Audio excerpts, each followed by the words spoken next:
Amigos, permítanme robarles un tiempo, un minuto de su cotidianidad con este inciso para seguir hablando de periodismo. Y en esta oportunidad lo vamos a hacer con una periodista venezolana que ciertamente ha sabido reinventarse y darle un giro interesante y positivo a su ejercicio de la profesión. Se trata de Laura Castellanos, a quien muchos conocimos a través de la pantalla de RCTV y que en la medida que ha ido evolucionando, pues ha copado otros espacios también con mucho éxito. Laura, muchísimas gracias por aceptar esta llamada de Incisos. Bienvenida. No, vale, gracias a ti de verdad. Y estoy súper curiosa de qué me vas a preguntar y de qué vamos a hablar. Sabes que los periodistas no somos muy buenos entrevistados, ¿no? ¿Estás consciente de eso? Bueno, vamos a ver qué tal sale. No, no es tan complicado. Básicamente porque, básicamente porque se trata de saber un poco por qué Laura Castellanos decidió ser periodista.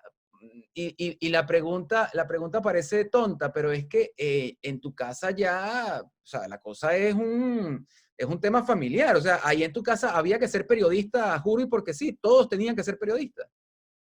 No. Si supieras que es muy cómico porque yo desde chiquitica, yo recuerdo que mi primera crónica periodística la escribí en el 83, se me va a caer la cédula, en el 83 cuando inauguraron el Museo de los Niños, ¿te acuerdas?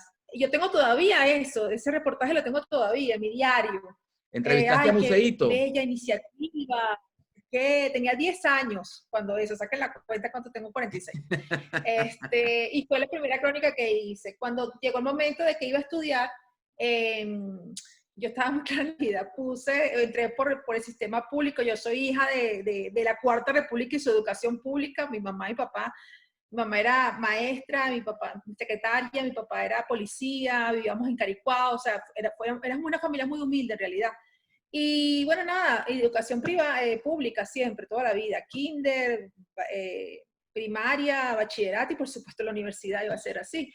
Metí comunicación social, antropología y odontología. Yo decía, Dios mío, que me salga, por favor, comunicación social porque no me veía. Sí me gustaba antropología, pero mi mamá me decía, te vas a morir de hambre. Yo creo que siempre tuve esa curiosidad, ¿no? De conocer un poco de por qué el hombre era el hombre y cómo era y cómo se comunicaba y todos sus mecanismos. Y cuando dices que no era una responsabilidad, muérete que yo empecé a estudiar periodismo, yo soy la del medio, Daniel había empezado a estudiar administración y contaduría también en la UCB y Boris empezó a estudiar sociología. Cuando yo entro en Radio Caracas Televisión, pues se emocionaron los dos.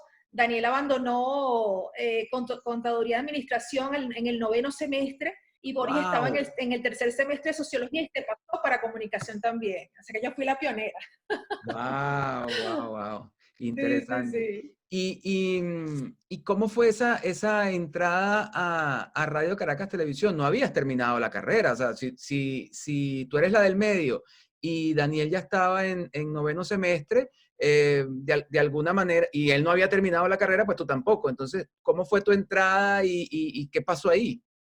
No, tú sabes que yo desde que empecé, yo empecé a estudiar, a trabajar a los 16 años, por lo que te estoy diciendo, por la misma situación de mi casa. De hecho, en la UCB yo era becada de la UCB, ¿ok? No conforme con que estudié en educación pública, también era becada, ¿no? Y ahí tenías que tener un cierto promedio para mantener la beca, ¿no? Claro. Y recuerdo que en una de las clases de comunicación, en el primer semestre, un profesor chico, que no recuerdo quién fue, dijo que para ser buen periodista en Venezuela tenías que pasar por RCR en radio, por RCTV en televisión y por el Nacional en prensa escrita. Estamos hablando de 1900, no me acuerdo, Ok. 1990 y algo. Y yo dije, bueno, voy a pasar por los tres.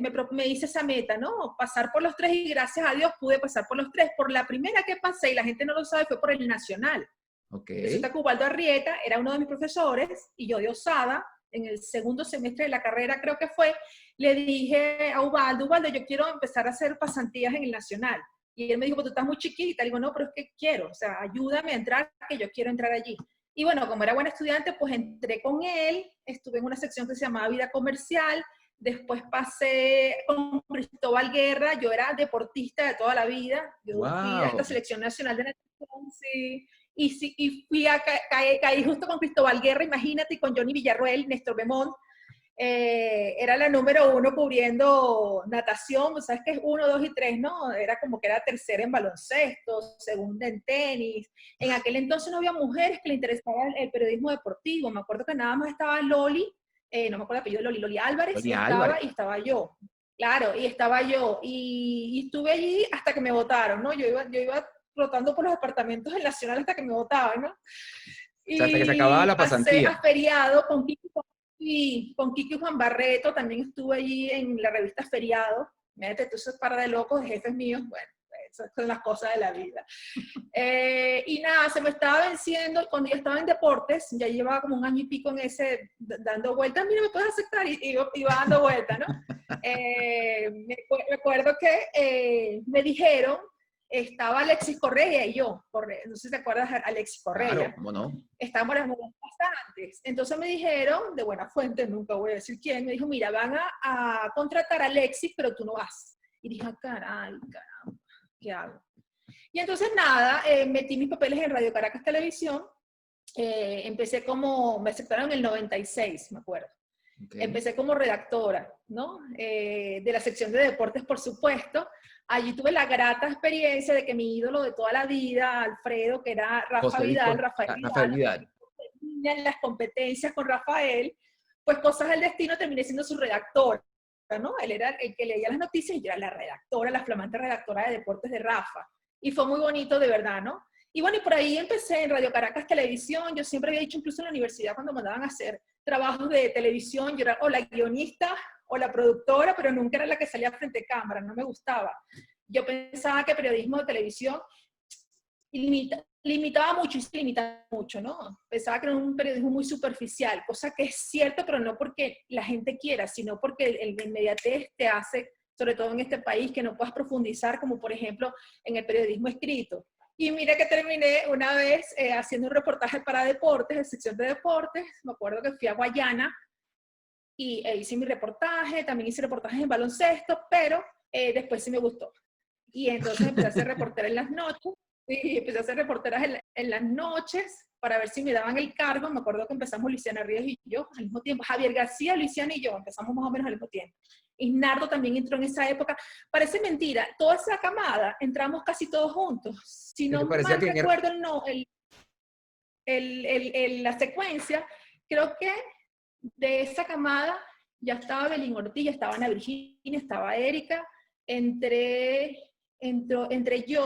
Javier, entró David Pérez Hansen, entró Isnardo en ese orden, entró Luisiana, entró Yanixa, y así como que íbamos, pero toda esa generación, además que éramos todos unos pelados, no llegábamos a los 25 años promedios todos, y fue el boom, creo yo, ¿no? De esa época del Observador, además que nos tocaron cubrir, pues, la tragedia de Vargas, la elección de Chávez, el golpe de Estado. Creo que fue una carga muy fuerte, incluso para nosotros que éramos muy chamos todos, ninguno estábamos casados, ninguno teníamos hijos, y todos nos criamos allí, ¿no? En ese proceso nos casamos, tuvimos hijos, entonces sí fuimos una gran familia, que en estos días me entrevistaban, ese hasta el sol de hoy, creo que continuamos siendo esa gran familia, ¿no? Pero fue por las circunstancias tan especiales que se dio todo eso. Sí, que se genera una camaradería muy, muy particular y muy, muy viva, ¿no?